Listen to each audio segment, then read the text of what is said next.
É um prazer receber todos vocês para o nosso VPRO. E por que VPRO? Porque nesse canal você terá coisas virtuosas e coisas produtivas. E para isso, nada melhor do que falar no ano de Oscar e cinema. Então, eu estou aqui com o Cristiano Fukuyama e o Luiz Nascimento, que trabalham com fotografia, jornalismo, cinema, e você vai ter cultura e conhecimento a respeito disso. O VPRO vai trazer tudo que some em sua vida.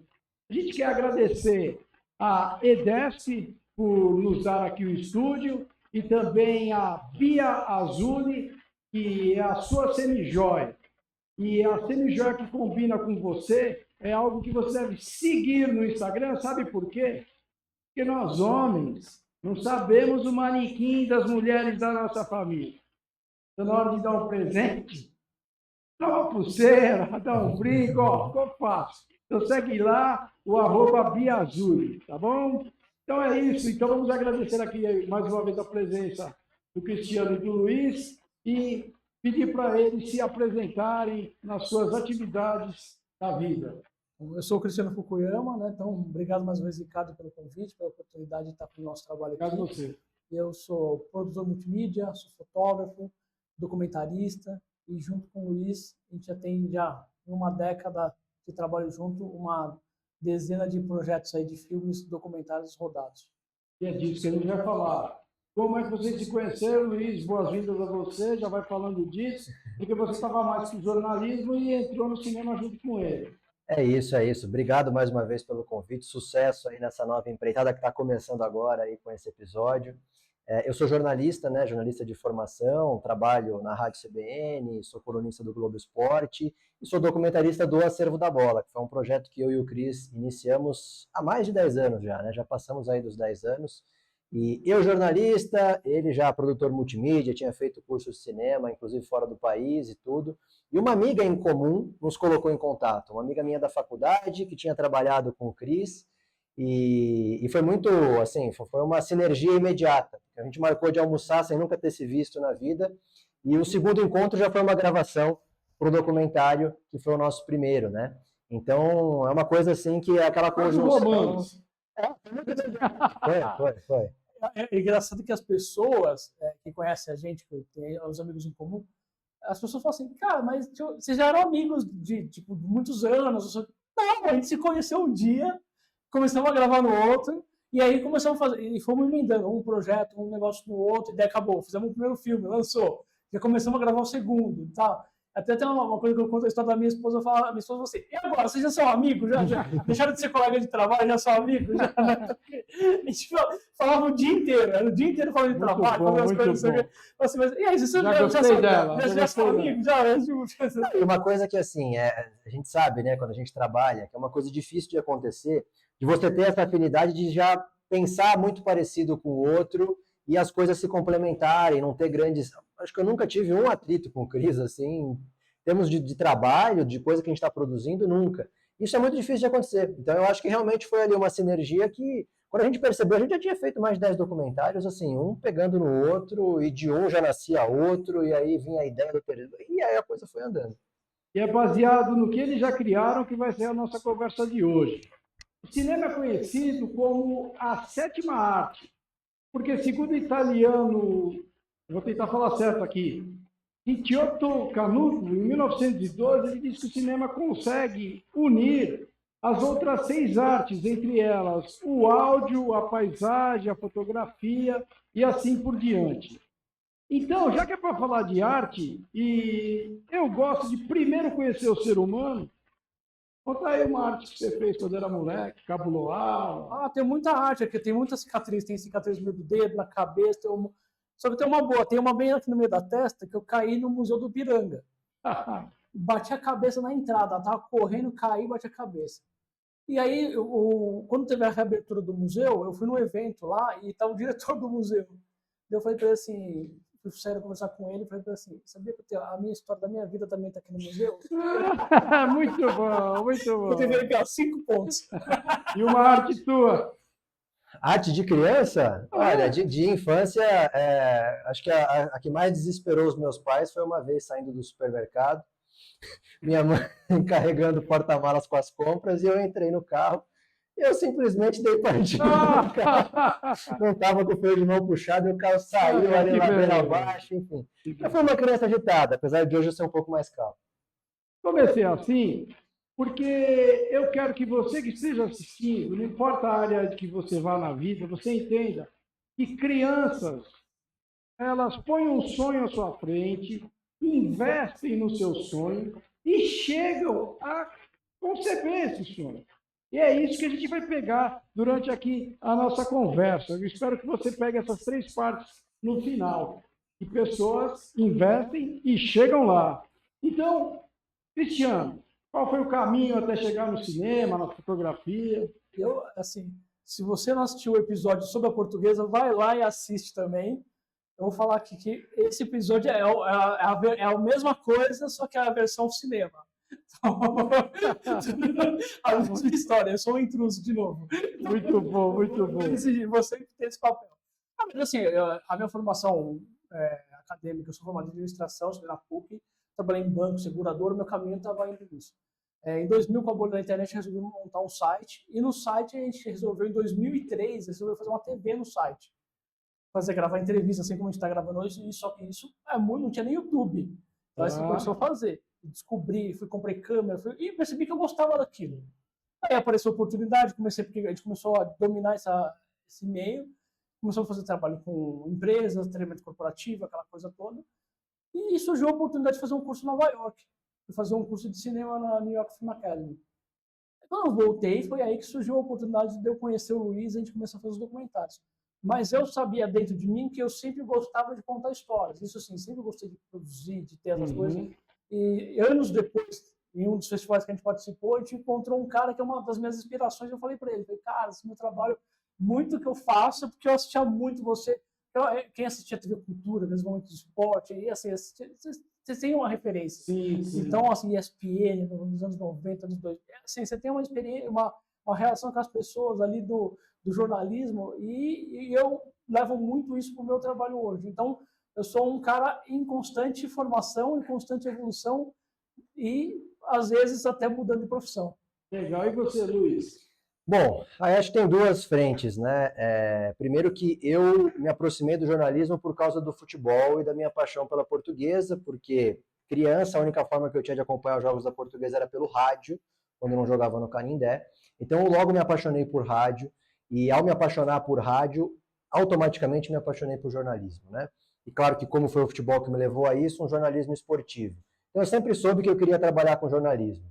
E uma segunda paixão minha sempre foi cinema, filme, né? Até hoje, se você perguntar quais são os hobbies preferidos, o que você faz quando você não está trabalhando, ou eu estou no jogo de futebol, às vezes também trabalhando, ou vendo algum jogo de futebol, ou eu estou no cinema, ou eu estou assistindo algum filme, ou alguma série, algo assim. Então foi uma junção. Era uma coisa que eu sempre quis fazer, sempre quis ter essa oportunidade, mas talvez nunca tivesse entrado efetivamente nisso se eu não tivesse conhecido o Cris. Entrei na parte de rádio, de jornalismo e tudo mais, mas não nisso. E eu acho que acabou sendo uma junção muito boa, porque é o jornalista com o produtor, né?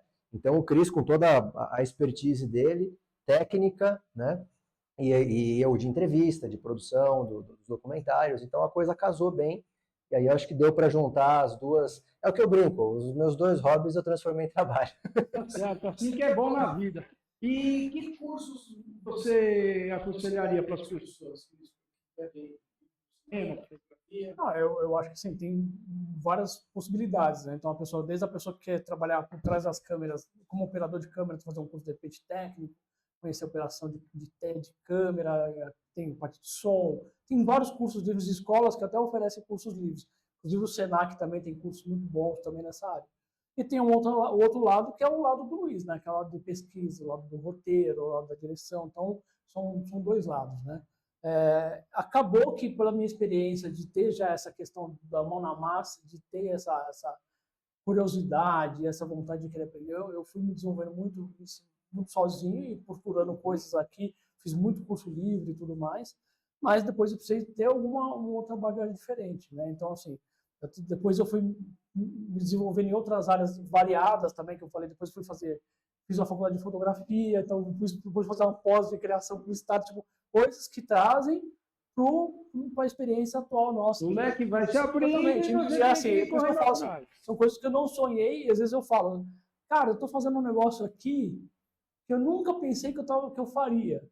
Mas, tipo assim, é o desejo de muitas pessoas, quando a gente faz os filmes, e a gente, para quem está vendo aqui, a nossa equipe inteira está aqui na entrevista hoje. São 2 caras que fazem o documentário inteiro. A nossa equipe não tem mais ninguém. É um que faz, a gente vai lá, ele é o produtor, quando precisa agendar a entrevista, ele é o produtor, ele liga para os caras, marca, depois ele vira o diretor, ele vai lá no dia da gravação. Eu sou diretor também, mas eu sou diretor na hora que acaba o filme, eu viro o diretor do filme para frente. Lá eu sou operador de câmera, eu sou o som direto, eu sou todas as coisas. Depois, só que a gente tem uma sinergia muito boa de trabalho. A gente, né, a gente fala, a nossa tabelinha aqui, quem é da portuguesa é Ivair e Leivinha, a gente já sabe um está no lugar do outro aqui. É o Romário e Bebeto, então, por público geral. Então, a gente se conhece no olhar, e isso facilita muito o trabalho. Eu lembro muito bem da primeira vez que eu encontrei o Luiz, foi que ele falou sobre isso. Cara, eu sempre quis fazer alguma coisa, mas nunca encontrei uma pessoa para poder fazer. E o meu lado também. Então, assim, na verdade, deu muito certo esse encontro. Né? E a vida é de encontros, né? Eu tenho um sobrinho jornalista, um abraço para o Eduardo, só que ele não trabalha no jornalismo como você, trabalha em áreas diferentes, né? Qual é o caminho do jornalismo? O jornalismo em si, né, apesar de o diploma de jornalista não ser mais obrigatório por lei, né, é muito difícil você encontrar qualquer empresa de comunicação, seja ela veículo tradicional, seja ela até de assessoria de imprensa, se você não tiver uma formação em jornalismo. O que eu sempre falo é que quando você vai entrar na graduação, você tem que só fazer uma diferenciação entre rádio, TV e jornalismo. Porque muitas vezes o que você está procurando se enquadra muito mais em rádio e TV. Muitas vezes também acontece o inverso. Você entra em rádio e TV, mas o que você queria ter feito é jornalismo. Porque são 2 cursos que eles acabam se conversando muito. A cada ano que passa, eles se conversam ainda mais.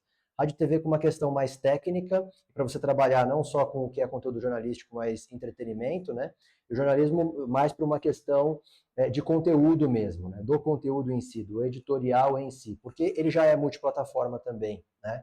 Então são esses caminhos. E claro que depois você tem cursos complementares ou cursos técnicos. O Cris falou, o Senac é uma referência nesses cursos técnicos em termos de jornalismo para tudo, para rádio, para cinema, para absolutamente tudo. Quantos filmes vocês já fizeram juntos? Eu já fui no Cinefute lá no Pacaembu, na Zona Leste, lá eu não cheguei aí. Acho que são 14. 14 trabalhos juntos. Tem alguns longas, alguns curtas, alguns monodocs, que são filmes de até 45 segundos, que participaram de festivais também.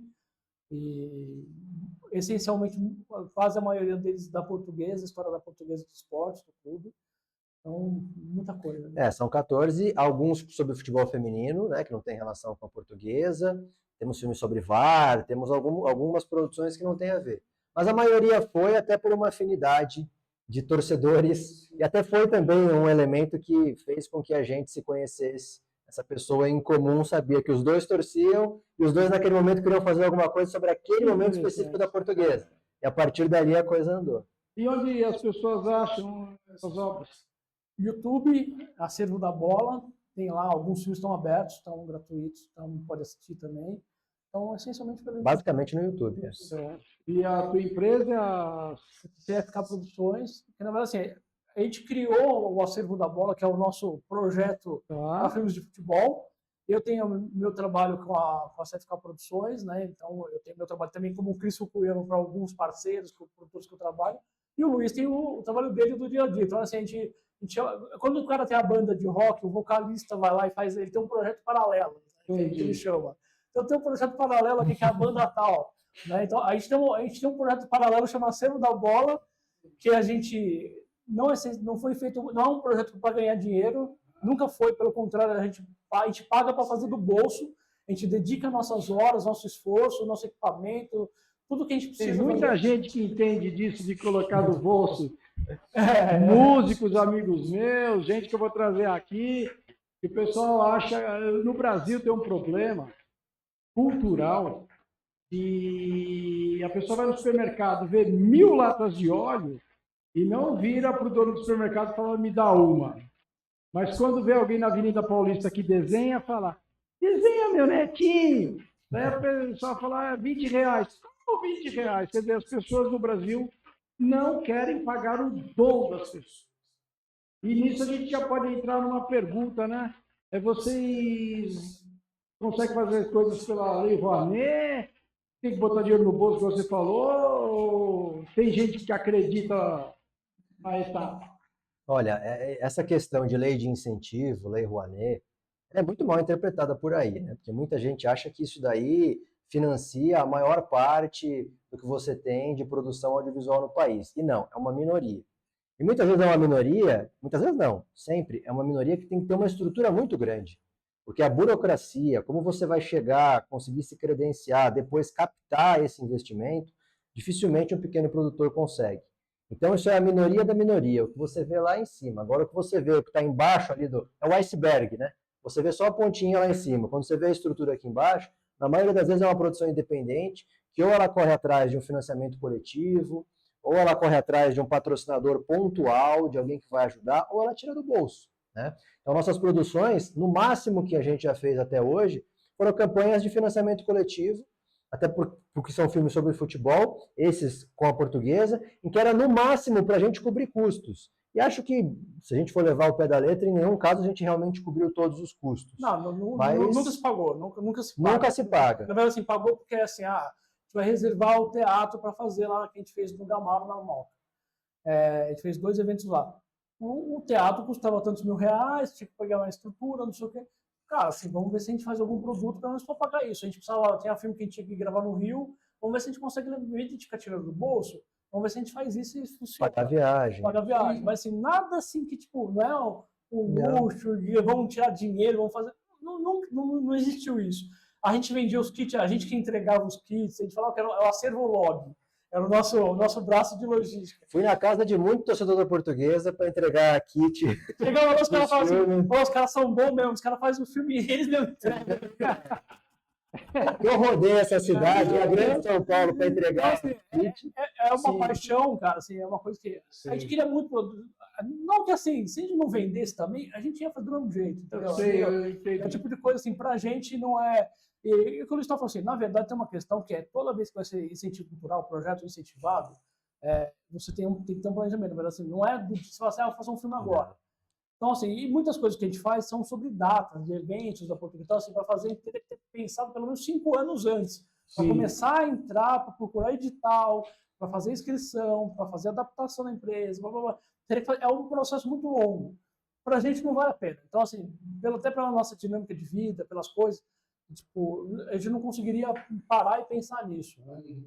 Dentro disso que você já está me dando gancho, eu coloquei uma pergunta aqui: como funciona a elaboração, a criação, todas essas etapas até o filme ficar pronto? Dá um exemplo de quanto tempo levou para o trabalho. Não, peraí. Começa com um almoço no Baraquiá, fazer o meu chefe. Começa sempre com um almoço no Baraquiá. Isso é verdade, isso é sagrado, isso é sagrado. Sempre nesse almoço a gente... Fala assim, e aí, o que nós vamos fazer agora? Que história que nós vamos contar? E aí a gente começa um brainstorming, né? Não, assim, é que a gente tem uma produção que ela é muito específica, né? Que é um documentário, né? Então, quando a gente fala de filme, tem aí uma enormidade aí de possibilidades. A gente está falando de um documentário, na maior parte dos casos, um documentário histórico, sobre um momento histórico, né? E delimitado ali para uma situação, para um momento, para o clube. Então, para a gente, muitas vezes, e a gente fez muito isso nos últimos anos, a gente foi pegando as datas importantes de grandes conquistas. Usar como exemplo aí os filmes da Portuguesa. Então, pô, daqui 1 ano, daqui 2 anos, a gente teve produção que a gente fez até em meses, mas assim, vai ser uma data importante para a gente contar essa história. Se a gente não aproveitar esse gancho da data, depois não vai ter um apelo para você contar. Né? E começa dali. Aí você começa com uma pesquisa histórica de levantar tudo o que é possível e o que vale abordar. A partir dessa pesquisa, quem são as pessoas ainda vivas que vivenciaram aquilo, viram aquilo e podem contar? Se não, quem são as pessoas que pesquisam, estudam e realmente têm condições de te contar isso? Depois, antes de você ir a campo, como é que você vai, a partir dessas entrevistas, costurar a sua história? Então você escolhe também os entrevistados pensando nisso e aí vai para a entrevista. E como é um documentário histórico e que acaba tendo também um cunho, querendo ou não, jornalístico da entrevista, não é um tipo de filme que dá para você sair de início com um roteiro pré-estabelecido. Muita gente vai falar para você, para você fazer cinema você tem que sair com o roteiro pronto, tal, não sei o quê. Espia Sim, dorsal. só que dessa forma não. A gente pode contar vários exemplos de filmes nossos que a gente foi com uma ideia na cabeça, uma ideia. Na primeira entrevista, no, sei lá, 35º minuto de entrevista, a pessoa te conta uma coisa que muda o filme completamente. Você fala, o filme é isso. O filme não é aquilo que a gente estava pensando. Ou às vezes muda até o personagem principal. Fala, cara, esse filme é desse cara. Essa história que a gente achou que era ser de uma coisa, ele vira, tipo, tem um personagem que fala, esse cara é chave do filme. Ele roubou a cena. Então aí é que está a sensibilidade para vocês sentirem isso. É natural, vejo assim, ó, estudo. a gente está aqui, você é um entrevistado, ele está gravando aqui. Você falou um negócio, eu já olho, já sabemos. Acabou, já fechou. acabou, já tá, isso aí já tá bom, não precisa nem falar nada. Às vezes você sai de uma entrevista sabendo qual vai ser a cena final do seu filme. Ele já sai discutindo, então esse cara, ele já sabe mais ou menos.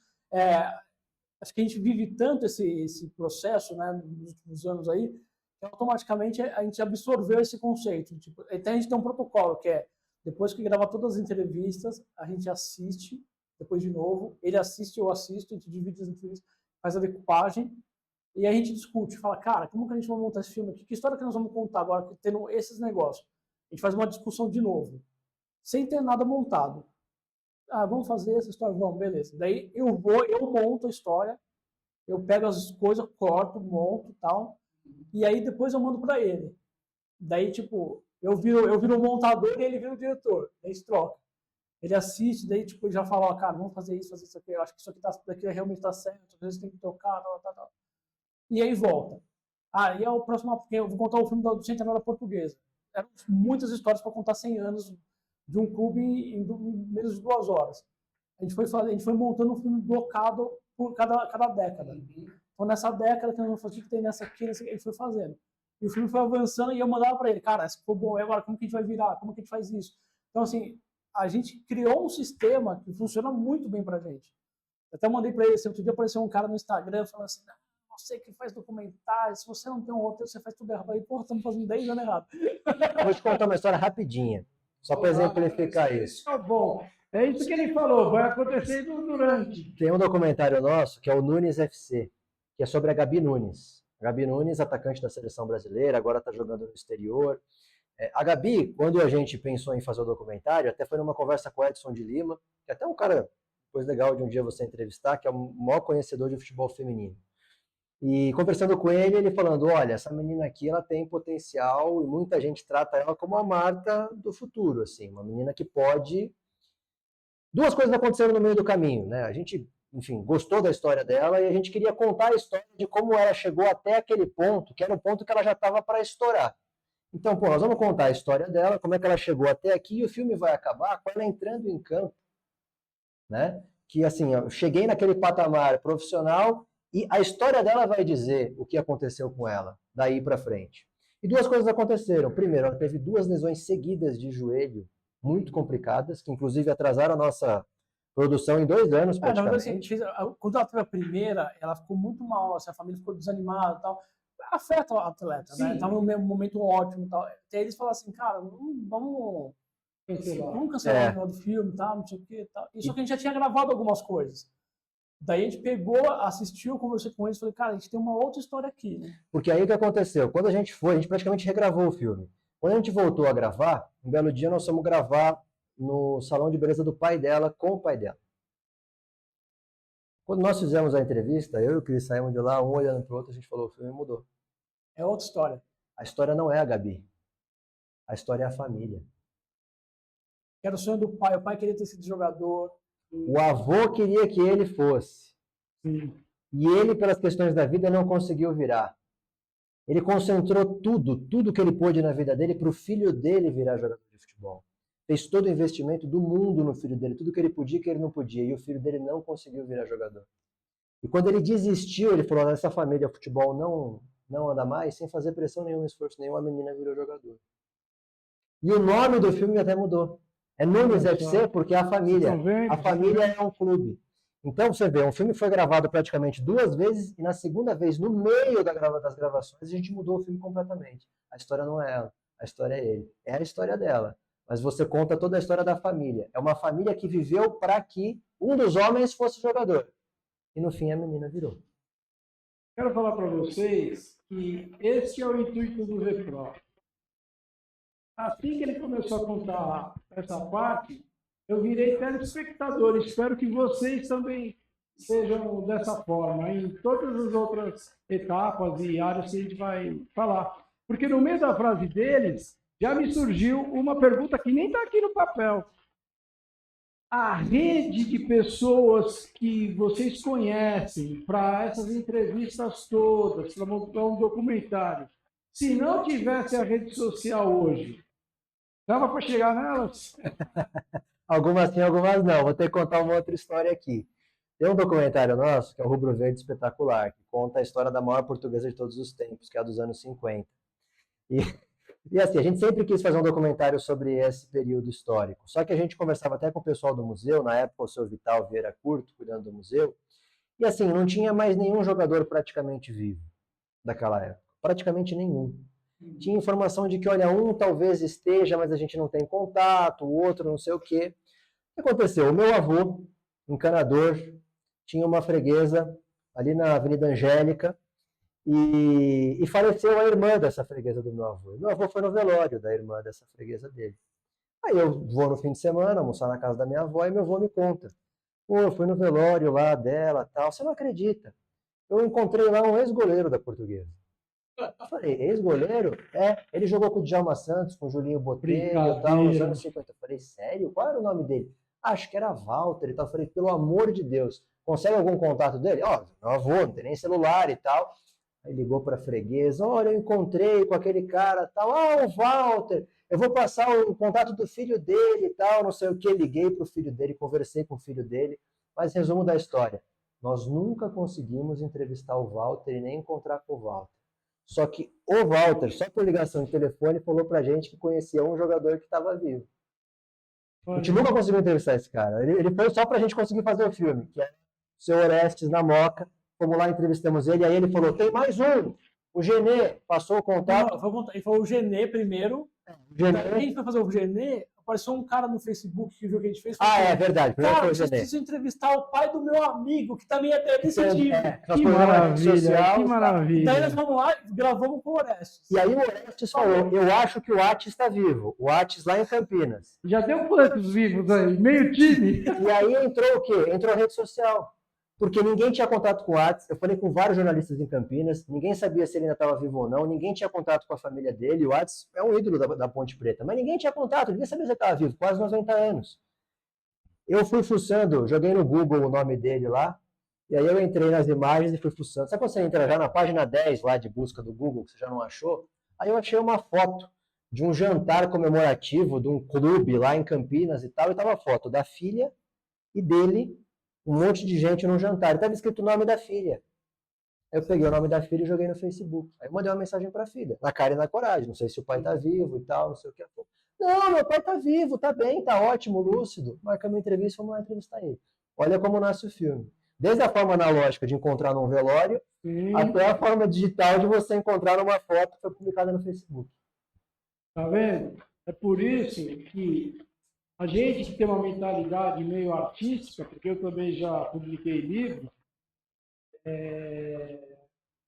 você que é empresário, não acha que está ajudando o Luiz e o Cris na produção.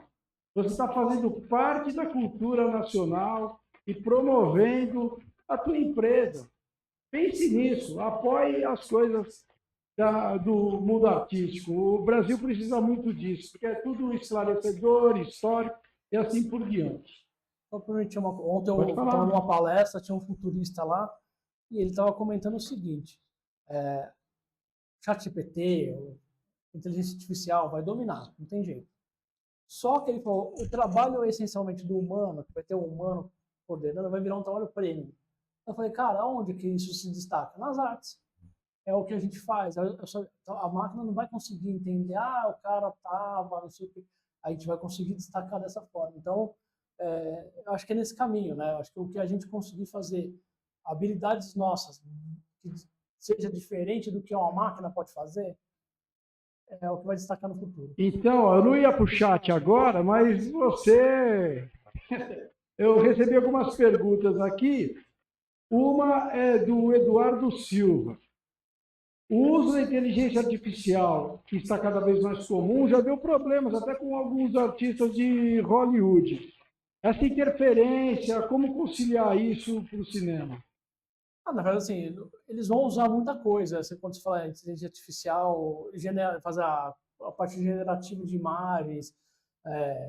Já tem gente fazendo. A Coca-Cola fez o ano passado, a campanha de Natal, fez um comercial inteiro com inteligência artificial. Gastavam milhões para fazer o comercial e tomaram porrada pra caramba. Porque, assim, tem a questão, tipo, tem pessoas que deixam de ganhar o seu salário por causa disso. Só que tem outro lado também que não ficou tão bom quanto deveria. Talvez os caras anteciparam uma etapa lá para testar e talvez não tenha dado tão certo. Mas eu acho que assim, a inteligência artificial vem para ajudar. O que a gente consegue otimizar o nosso trabalho para algumas coisas, a gente tem que usar para o nosso bem, para não para substituir. E assim, eu já assisti várias palestras de especialistas aí em inteligência artificial, até um pessoal do Microsoft, o produto da Microsoft chama Copilot. E eles falam que era para chamar Pilot. Eles resolveram mudar para Copilot, porque quem é o Pilot? É o homem que vai ser o piloto. Uhum. A inteligência é o copiloto. Se você não der o prompt certo, se você não souber lidar com a inteligência artificial da maneira certa, ela não vai funcionar sozinha. Então, assim, o homem ainda tem que estar na frente. Né? A Laís Ferreira, ontem, conheci essa menina ontem, ela falou, você vai abrir um podcast de cinema, eu amo cinema, quero fazer uma pergunta. As críticas, muitas vezes está meio igual a escola de samba, que fala assim, não sei o que, 10, não sei o que, 9, né? Como está lidando com essa crítica no sentido que está virando número em vez de virar opinião? Questão de views, essas coisas. Isso. Mas tem duas coisas, né? Primeiro, tem um desafio nosso contra o produtor de filme.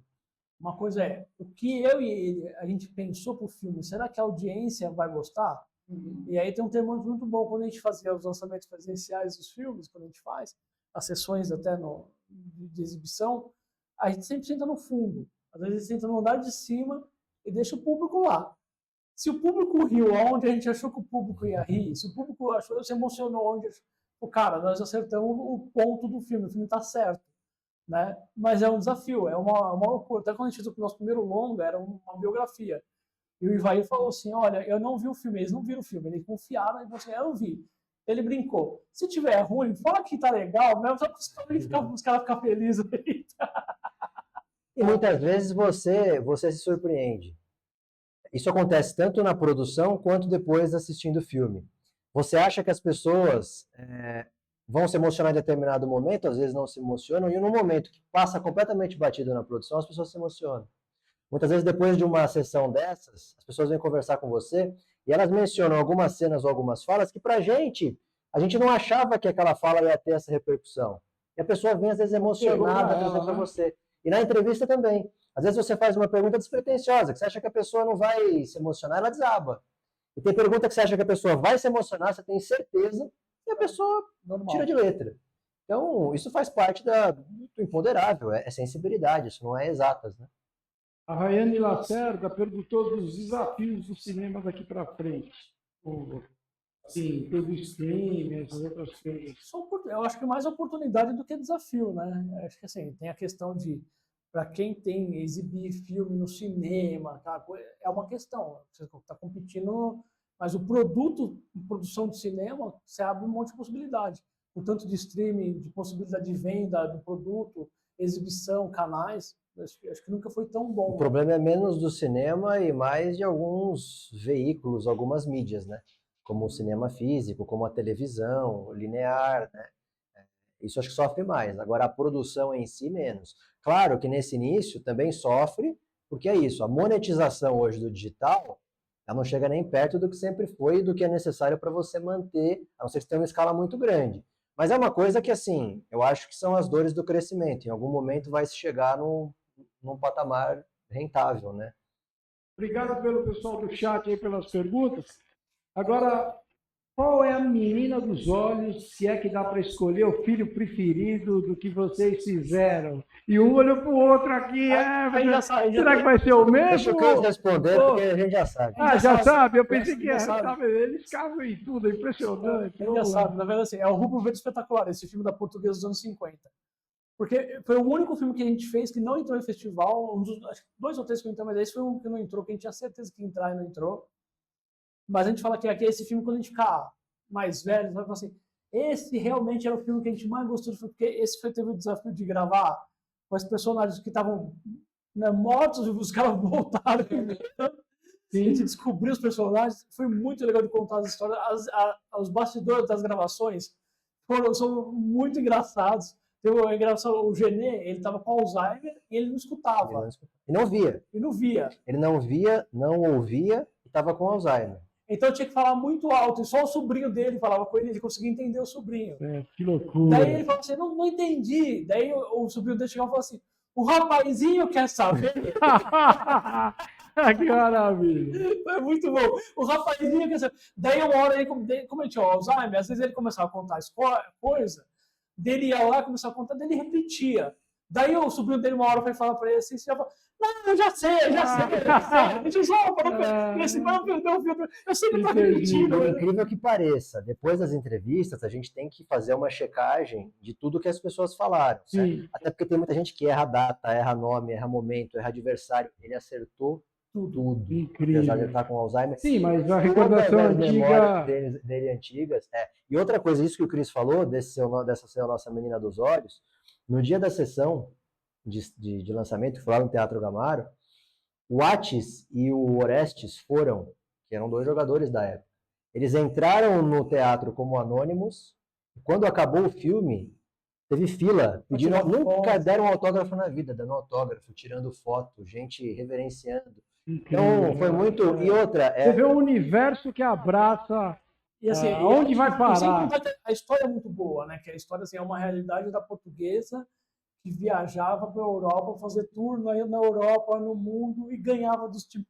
É totalmente diferente do que é inimaginável. E a Portuguesa tem mundial baseado nisso. Não, e é uma história que, assim, você tendo quem viveu, tem um peso diferente do que quem não viveu ou só viu. E é um dos documentários nossos, né? Isso, infelizmente, mas a gente percebe o quanto foi importante fazer naquele momento, e que mais da metade dos entrevistados já não estão mais conosco. Então, o Genê, antes do lançamento, faleceu, o Orestes já faleceu, então, o Orlando Duarte, que nós entrevistamos para esse filme também. Foi uma das últimas entrevistas que o Orlando Duarte deu. Eu consegui falar com ele pelo Facebook. Depois eu conto para vocês. Foi fabuloso, né? A gente foi gravar com o Orlando Duarte, que já era enciclopédia, ele tinha não sei quantos livros.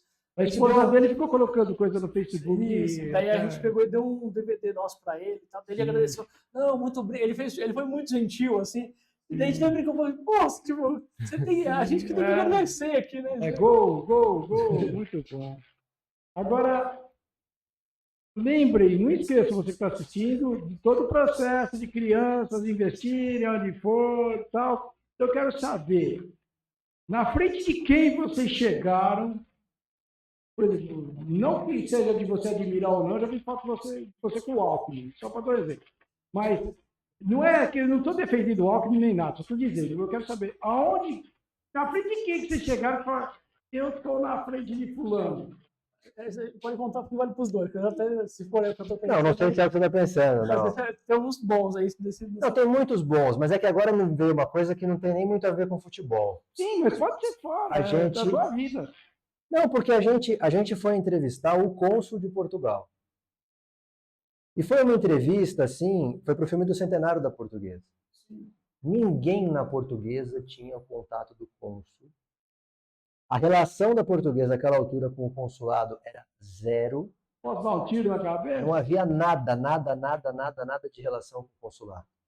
E a gente, assim, até falei para o Cris, olha, vai ser difícil a gente conseguir uma entrevista com o cônsul, né? Mas aí, contatou aqui, ali, assessoria e tal, mandei e-mail, foram meses de negociação. O cônsul nos atendeu para dar uma entrevista sobre o Centenário da Portuguesa. E, para nossa surpresa, nós fomos lá no consulado, na sala do cônsul, e o cônsul aparece com um livro do Orlando Duarte.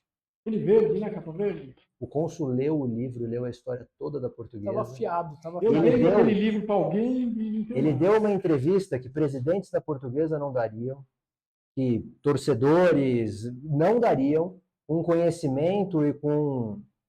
A partir dali, a Portuguesa começou a voltar a se relacionar com o consulado, porque a gente saiu dali com ele falando pra gente, olha, eu assumi em tal ano, até agora eu não tive um contato da Associação Portuguesa de Desportos, que talvez seja a entidade aqui em São Paulo que mais tem a visibilidade para representar. Então já mais uma vez sentar na frente do cônsul, né? E você, Cris? Não, tem um outro que é da mesma temporada aí, né? Que é o Abílio Diniz, né? Essa entrevista, a gente tinha um projeto de fazer a história dos 50 anos do Canindé, e a gente mapeou assim, cara, quem são os caras que a gente vai fazer, quais são os mais difíceis, né? Então a gente falou assim, bom, tem o Abílio Diniz, que é praticamente impossível, mas vamos tentar. E tinha o pessoal da família, do pessoal do Votorantim, dos descendentes. O Votorantim levou para a votação, foi para a reunião de conselho que eles fazem mensal, para saber se alguém poderia falar, e os caras toparam, e teve representante. O Abílio Diniz, mesma coisa, topou. Só que era bem na época da pandemia, eles falaram assim, olha, vocês vêm, tal dia, tal hora, vocês vão chegar, vocês vão fazer um teste de Covid, porque ninguém usa máscara, vocês vão fazer teste de Covid. Se der liberado, vocês gravam. Você tem que chegar muito antes para fazer os testes, não sei o quê. Chegamos lá, fizemos, subimos, ficamos esperando um tempão e aparece lá. A gente falou assim, cara, ele vai gravar 1 minuto. Falou, gravou pra caramba, depois acabou, desligou, começou a contar um monte de história pra gente, um monte de coisa. Uma entrevista maravilhosa, assim, uma coisa assim, quanto custaria a hora desse cara bater um papo furado aqui com a gente, entendeu? Sim. Assim, uma oportunidade, a gente tem muitos privilégios ao longo desses anos todos, produzindo filmes e gravando com muita gente boa, muitas histórias maravilhosas, né? A gente não fala assim que tem o maior ou o melhor entrevistado, mas assim, tem nomes que são muito relevantes, porque até pela dificuldade de você chegar no público. Tem um outro que é muito bom, cara, que eu vou ter que contar, que é essa história do Parreira. Por favor. A gente foi gravar com o Parreira no Rio. Você sabe que é o dono do tempo aqui. Não, né? rapidinho. A gente foi gravar com o Parreira no Rio. Daí a gente ia fazer algumas gravações no Rio lá. Daí eu falei pro Luiz que tava fazendo toda a produção, né? Toda a produção. Daí eu falei, e aí? O Parreira respondeu alguma coisa? Eu falei, não, porque tá confirmando que hoje já tá ali. Você mandou mensagem pra confirmar? Tá? Mandei, ele não respondeu, tal, não sei o quê. Daí ele me mostrou a foto do WhatsApp do Parreira. Deram uma foto de banco de imagem com marca d'água e tudo. Eu falei, Luiz.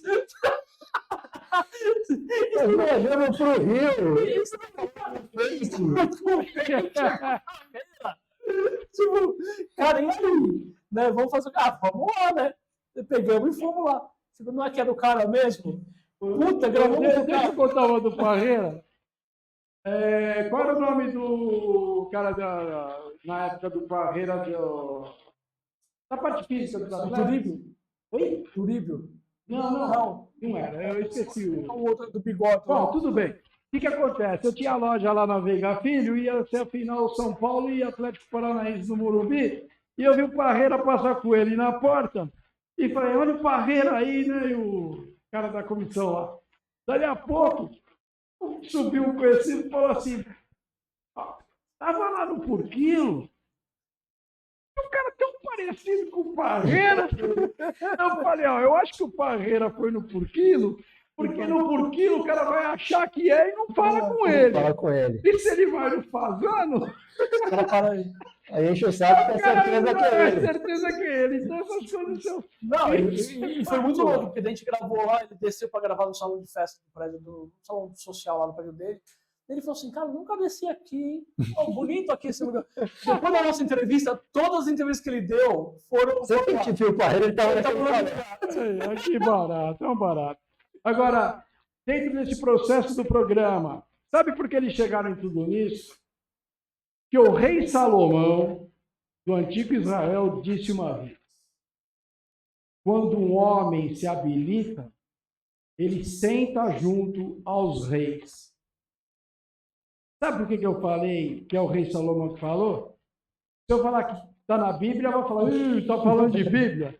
Mas isso está em Provérbios 22, 29. E Provérbios foi o livro escrito pelo rei Salomão.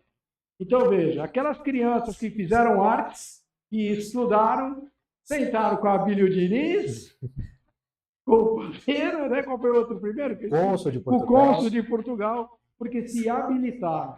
Então, o VEPRO é isso. ele é virtuoso, produtivo, para a gente ver pessoas que são dessa forma e que você que nos assiste também é. E seja assim. Então a gente quer agradecer, poxa, como eu estou feliz com vocês dois aqui. Obrigado, Cristiano. São as mensagens finais. Não, agradecer, né? Passou rápido o tempo, passou voando. Então foi muito boa a conversa. Né? Espero que a audiência tenha gostado aí. É uma conversa numa linha um pouco diferente, porque o nosso trabalho ele acaba sendo diferente mesmo, né? Não tinha aquela história de não, vamos fazer tal coisa, pensamos nisso. A nossa história vai se construindo dia a dia aí, e a gente vai descobrindo novos caminhos, novos meios, e graças a Deus tem dado muito sucesso. Né? Luiz. Obrigado mais uma vez pelo convite, pela oportunidade. E quem tem aí um sonho, né? Quem tem aí um objetivo, como diria Ivair, protagonista do nosso documentário mais premiado, é juntar a rapaziada e fazer a carruagem andar. É mais ou menos por aí, é o que a gente sempre fez. E vamos com a cara e a coragem até onde a gente conseguir. Isso aí. E assim a gente agradece ao Cristiano, ao Luiz, ao Cid aqui na produção da EDESP, a Bia Azuli, e contamos com vocês numa outra oportunidade. E, para encerrar, lembrar que eles também fizeram o Voz da Lusa, que é a nossa outra página, falando de portuguesa, não só de futebol, mas do clube. Então, você pode ver outra entrevista lá. Muito obrigado a todos, obrigado a você pela audiência. Valeu!